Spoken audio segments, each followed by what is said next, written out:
ಎಲ್ಲರಿಗೂ ನಮಸ್ಕಾರ. ನಾನು ದಿಗ್ಗಜ್ ಡಿ ಶೆಟ್ಟಿ, ನಿರ್ಮಲ ಆಂಗ್ಲ ಮಾಧ್ಯಮ ಶಾಲೆ ಬ್ರಹ್ಮಾವರ ಇಲ್ಲಿ 9ನೇ ತರಗತಿಯಲ್ಲಿ ವ್ಯಾಸಂಗ ಮಾಡ್ತಾ ಇದ್ದೇನೆ.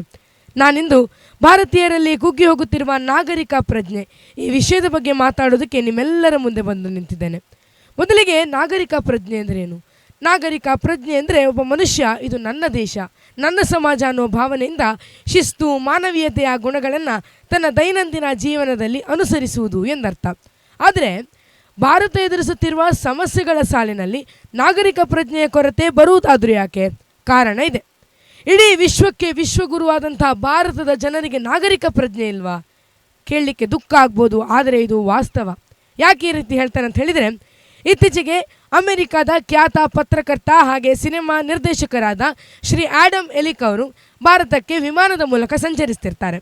ಇನ್ನೇನು ವಿಮಾನ ಲ್ಯಾಂಡ್ ಆಗುತ್ತೆ ಅನ್ನುವಾಗ ಅಲ್ಲಿನ ಸಿಬ್ಬಂದಿ ವರ್ಗ ಯಾರು ಕೂಡ ನಿಲ್ಲಬೇಡಿ ಅಂಥೇಳಿ ಪರಿಯಾಗಿ ವಿನಂತಿಸಿಕೊಂಡರೂ ಕೂಡ ಅಲ್ಲಿದ್ದ ಕೆಲವು ಭಾರತೀಯರಿಗೆ ಅದು ಎಲ್ಲಿಗೆ ಹೋಗ್ಲಿಕ್ಕಿತ್ತೋ, ಅದು ಏನು ಆತುರುವೋ ಏನೋ ಗೊತ್ತಿಲ್ಲ, ಎದ್ದು ನಿಂತು ತಮ್ಮ ಲಗೇಜ್ ಬ್ಯಾಗ್ಗಳನ್ನು ತೆಗಿಲಿಕ್ಕೆ ಪ್ರಾರಂಭಿಸ್ತಾರೆ.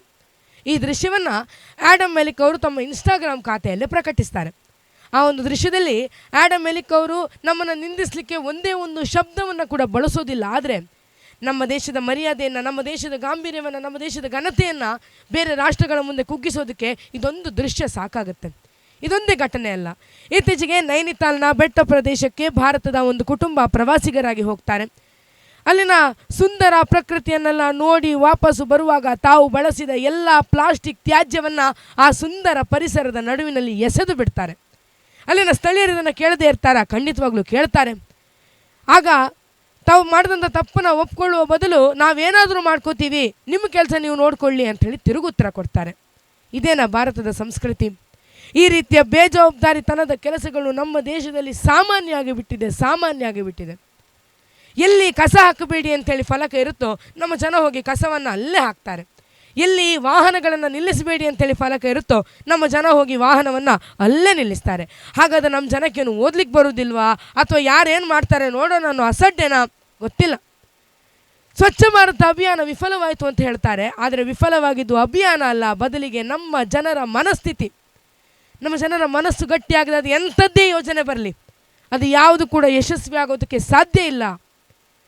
ನಮ್ಮ ತೀರ್ಪುಗಾರರಾಗಿದ್ದ ಶ್ರೀ ಶ್ರೇಯಸ್ ಜಿ ಕೋಟ್ಯಾನವರು ಹೇಳ್ತಾರೆ, nation building is only possible when we stop speaking big things and start doing small things in a better way possible. ಅಂದರೆ ದೊಡ್ಡ ಮಾತಾಡ್ತೀವಿ ನಾವು, ಆದರೆ ಅದು ದೊಡ್ಡ ಮಾತನಾಡೋಕ್ಕಿಂತ ಮುಂಚೆ ನಮ್ಮ ಕೈಲಾಗುವಂಥ ಚಿಕ್ಕ ಪುಟ್ಟ ಕೆಲಸಗಳನ್ನು ಮಾಡ್ತಾ ಈ ದೇಶದ ಗಾಂಭೀರ್ಯವನ್ನು, ಈ ದೇಶದ ಘನತೆಯನ್ನು ಕಾಪಾಡೋದಕ್ಕೆ ನಾವೆಲ್ಲ ಸಹಕಾರಿಯಾಗೋಣ ಅಂತ ಹೇಳ್ತಾ ನನ್ನೆರಡು ಮಾತುಗಳನ್ನು ಮುಗಿಸ್ತಾ ಇದ್ದೇನೆ. ಜೈ ಹಿಂದ್, ಜೈ ಕರ್ನಾಟಕ ಮಾತೆ. ಧನ್ಯವಾದ. ದಿಗ್ಗಜ್ ಶೆಟ್ಟಿ, ನಮಸ್ಕಾರ. ನಮಸ್ತೆ ಸರ್. Beautiful brother. ಫಸ್ಟ್ ಏನಂತಂದರೆ ತುಂಬ ಖುಷಿಯಾಗಿದ್ದು, ತುಂಬ ಹೊತ್ತಿನ ನಂತರ ಬ್ಯಾಕ್ ಟು ಬ್ಯಾಕ್ ಎಲ್ಲ ಹುಡುಗಿಯರು ಬರ್ತಾಯಿದ್ರು. ಸಡನ್ ಅಂತ ಸೂ ಫ್ರಮ್ ಸೋ ಬಂತು ನೋಡಿ ತೇಜಸ್ ಅವರೇ. ಆ ಬಂದ ಟೈಮು ಕೂಡ ಹೇಗಿತ್ತು ಅಂತಂದರೆ ಸಿನಿಮಾಗಳು ಯಾವುದು ಬರ್ತಿರಲಿಲ್ಲ ಅಂತಲೇ ಹೇಳಬೇಕು.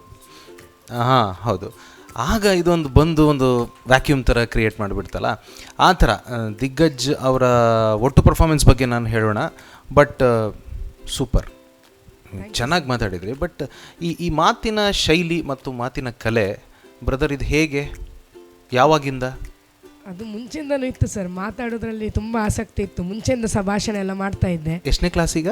ಈಗ 9ನೇ ಕ್ಲಾಸ್. 9. ಓಕೆ. ನೀವು ಈ ಭಾಷಣಕಾರರನ್ನು ಕೇಳ್ತೀರಾ? ಹೌದು ಸರ್, ಕೇಳ್ತೇನೆ. ಓಕೆ. ಯಾರನ್ನ? ನಂಗೆ ಹೆಸರು ಒಂದು ಕೇಳಬೇಡಿ ಸರ್, ಹೆಸರು ಒಂದು ನೆನಪಿರೋದಿಲ್ಲ. ಮತ್ತೆ ಎಲ್ಲರದ್ದು ಕೇಳ್ತೇನೆ. ಅವರೊಬ್ಬರು ಹುಡುಗಿ ಇದ್ದಾರಲ್ಲ, ಅವ್ರು ಮಾತಾಡ್ತಾರಲ್ಲ, ಅವರು ಆರೆಂಜ್ ಕಲರ್ ಶಾಲ್ ಹಾಕೊಂಡು ಮಾತಾಡ್ತಾರೆ, ಅವ್ರದ್ದು ಕೇಳ್ತೇನೆ. ಮತ್ತು ಚೈತ್ರ ಕುಂದಾಪುರ ಅವ್ರ ಭಾಷಣಗಳನ್ನು ಕೇಳ್ತೇನೆ. ಓಕೆ.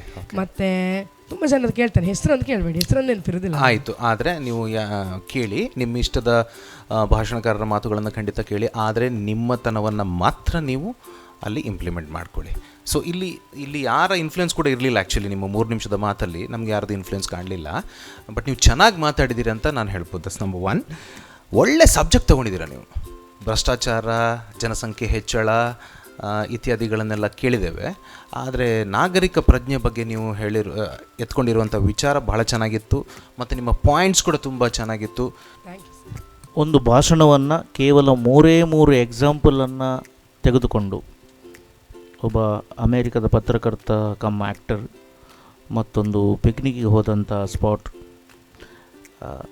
ಹೀಗೆ ಮೂರು ನೀವು ತೆಗೆದುಕೊಂಡಂಥ 3 ಎಕ್ಸಾಂಪಲ್ಸ್ಗಳಲ್ಲಿ 3 ನಿಮಿಷ ಮಾತನಾಡಿ ಒಂದು 3 ಲಕ್ಷ ಜನರನ್ನು ಮೆಸ್ಮರೈಸ್ ಮಾಡಲಿಕ್ಕೆ ಆಗುವಂಥ ಒಂದು ಕಲೆ ಇರೋದು ಶೆಟ್ಟರಿಗೆ ಮಾತ್ರ. ಮತ್ತು ಅವನಿಗೊಂದು ತೊಡಕುಂಟು, ಮೂಗಿನಲ್ಲಿ ಮಾತಾಡ್ತಾರೆ ಅಂತೇಳಿ ಹೇಳಿರ್ಬೋದು.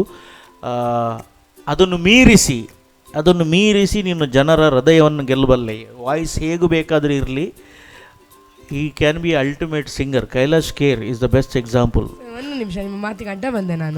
ನಾನು ಚಿಕ್ಕ ವಯಸ್ಸಿಂದ ಕೂಡ ನನಗಿದ್ದಂಥ ಒಂದು ಅಭ್ಯಾಸ ಬರೆಯುವಂಥದ್ದು, ಪದ್ಯಗಳನ್ನು ಬರಿತಾ ಇದ್ದೆ. Very good. ನಾನೇ ಬರೆದಂಥ ಒಂದು ಪದ್ಯ ನಾನೇ ಕಂಪೋಸ್ ಮಾಡಿ ಇವತ್ತು ಕುಡ್ಲಕ್ಕೆ ಹೋಗಿ ರೆಕಾರ್ಡಿಂಗ್ ಮುಗಿಸಿ ಬಂದಿದ್ದೇನೆ ಸರ್, ನಾನೇ ಹಾಡಿದ್ದು.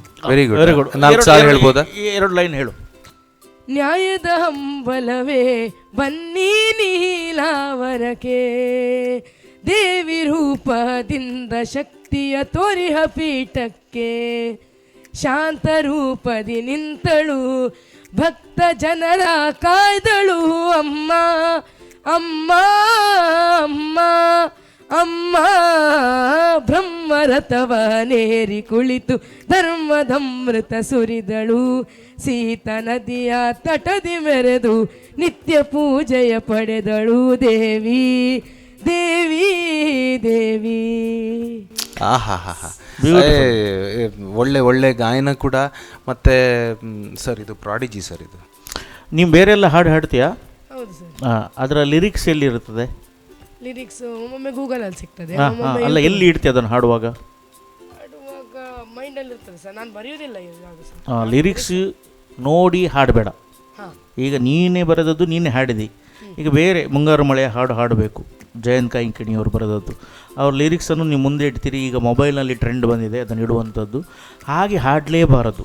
ನೀವು ಹಾಡುವುದಾದರೆ ಲಿರಿಕ್ಸನ್ನು ಬಾಯ್ ಹ್ಯಾಟ್ ಮಾಡಬೇಕು ಮತ್ತು ಭಾವದಿಂದ ಹಾಡಬೇಕು. ಇದು ಸಿಂಗಿಂಗ್ ರಿಯಾಲಿಟಿ ಶೋ ಅಲ್ಲ, ಇದು ಸ್ಪೀಚ್ ರಿಯಾಲಿಟಿ ಶೋ. ಹಾಗಾಗಿ ನೀವು ಹೆಚ್ಚು ಏನು ನಾನು ಮಾತಾಡಲಿಕ್ಕೆ ಹೋಗೋದಿಲ್ಲ. ಸರ್ ಇಂಪ್ರೆಸ್ ಆಗಿದ್ದಾರೆ ಅಂತ ಹೇಳಿದರೆ ಶೆಟ್ರನ್ನು ಮುಂದೆ ಕೊಂಡೋಗುವನಾ? 100% ಸರ್, 100%. ಸೊ ನೀವು ಸೆಲೆಕ್ಟ್ ಆಗಿದ್ದೀರಿ. Thank you sir.